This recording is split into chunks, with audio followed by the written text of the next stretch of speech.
So right now with our example database, we are at the point where we want to link a single database, being our personal details, with a database which will show multiple items. The way we're going to do that is we're going to use an idea that I've just come up with on the fly, and that's just to add greetings cards to our contact, anything that we do send.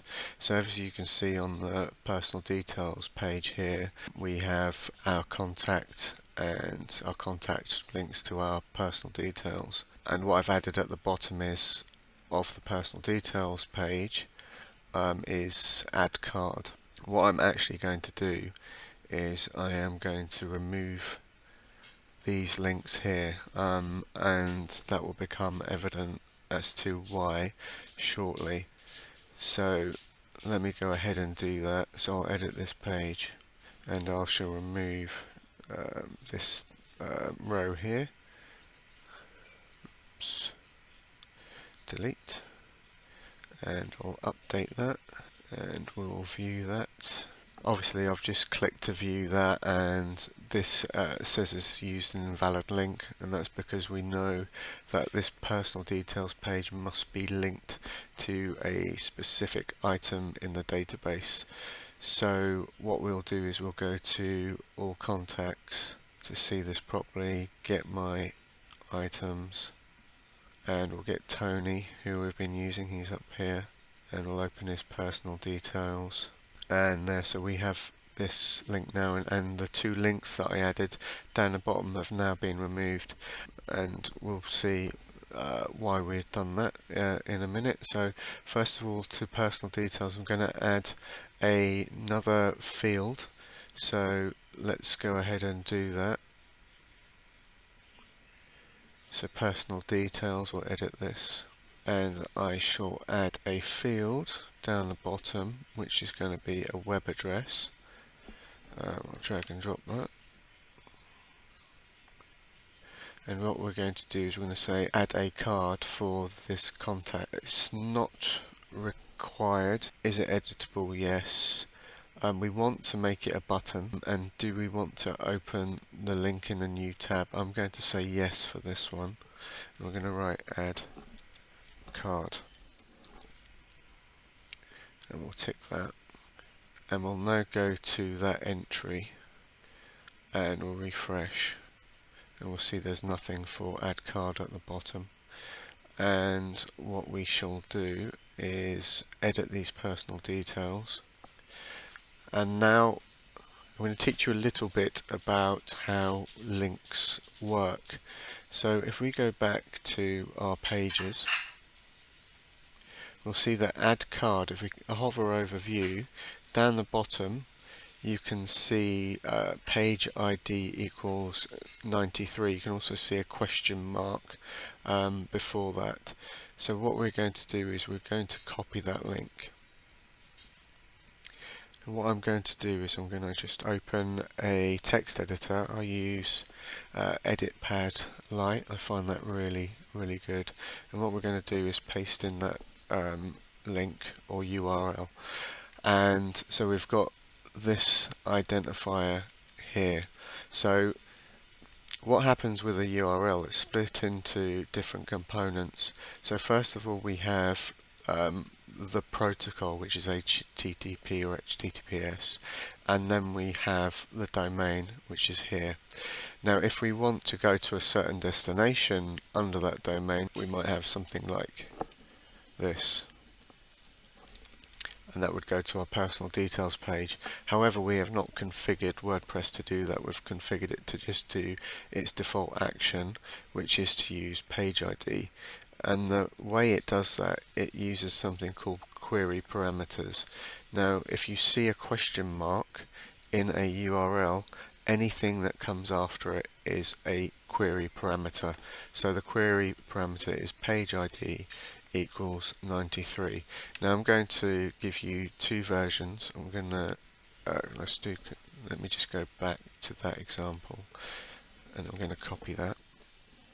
So just in case you're using that type of link, let's go back to that and let's paste that in there. So what we are going to do in order to create a link to add gift cards for our specific personal details, we're going to amend the query string here. With this example here, if you want multiple items to be added to a query string, you just, after you've got the question mark, you've got the parameter equals the value. And if you want to add multiple, you add an ampersand. And then what we will do is this equals that. This is just an example. If you have this kind of setup which is more friendly, what you'll do is you'll do exactly the same as we've done for the link above. Add a forward slash, add a question mark, and then we can say this equals that. Now we'll just go through why that's important right now. So if we go to our add card database, so this is a page, we're going to go to the database, all databases, and cards. I'm actually going to edit the name of that. I'm going to say this, to make it clearer, I'm going to say add greetings card. And we'll leave it at that, and we'll save that. Now something we did do during the earlier tutorial is we have created this field called ID, and it says allow field to be pre-filled. Now what we're going to do is we're going to be able to pre-fill this field with this ID with a value, and what that will do is that will create a link between the personal details database and any cards that we've added. So I'm going to show you how that works. So I'm going to take that field ID, copy it, and I'm going to go to the personal details entry, and what I'm going to do is I'm going to create a link which will open the add greetings card link in a new tab, and that link will automatically create a link to this personal details database. Now how do we go about that?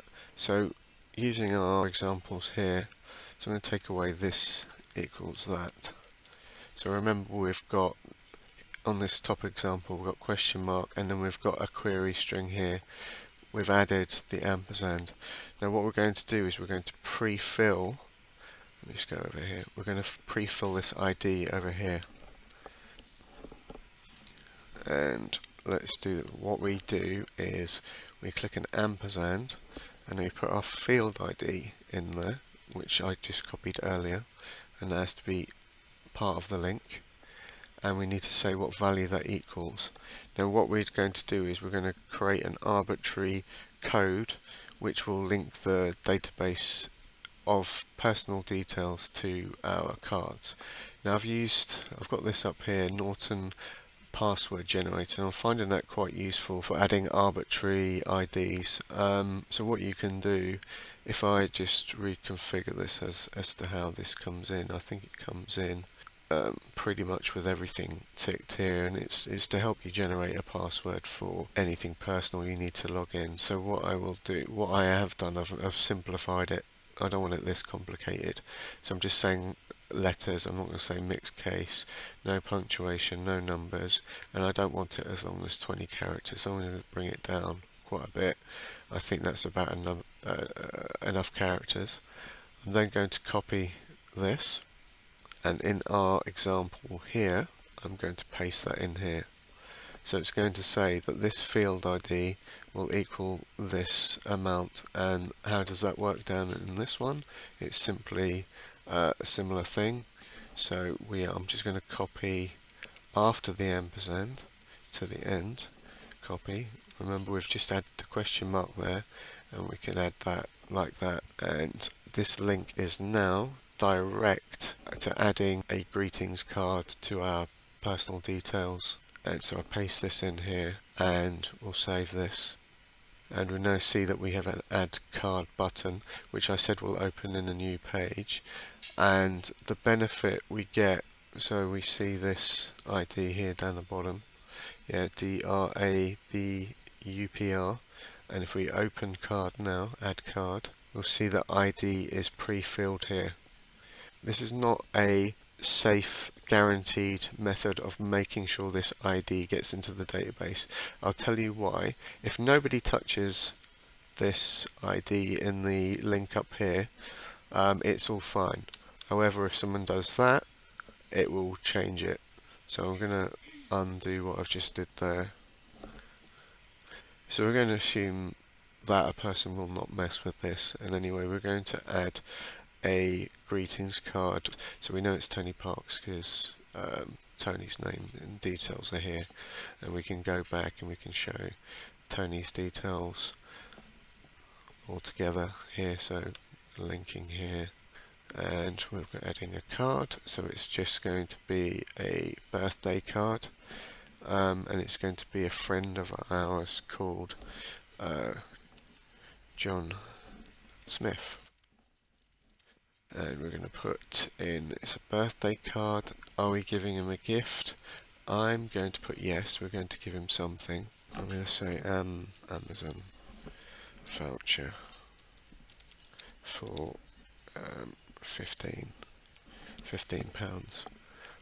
Is that enough information? Yeah, submit. And we have a private link to what we've just added, and we can see that private link has the ID and has all the other details. One thing I haven't done with this database is given it a specific page, which I'll now do. Also, I'll give the ability to edit these details except the ID, because you want the ID to stay as is, and I'm going to go right ahead and do that.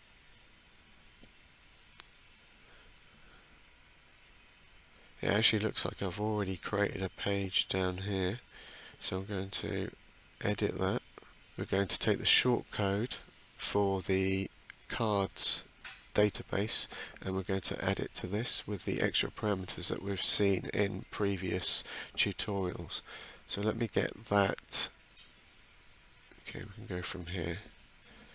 Actually, this is really useful. We can just copy that whole thing and go to this, and we're going to paste this in here.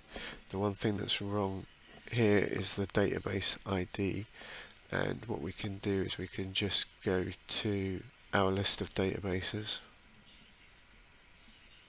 and we'll see that add a greetings card is 28, so we're just going to add that to this page, 28 update. And if we view that, we'll see that that's an invalid link for the moment. We need a direct link from the card. So in the next tutorial, what we're going to do is going to link these two databases together. So right now, all we know is that we've added a card. We can't see a link between that specific card.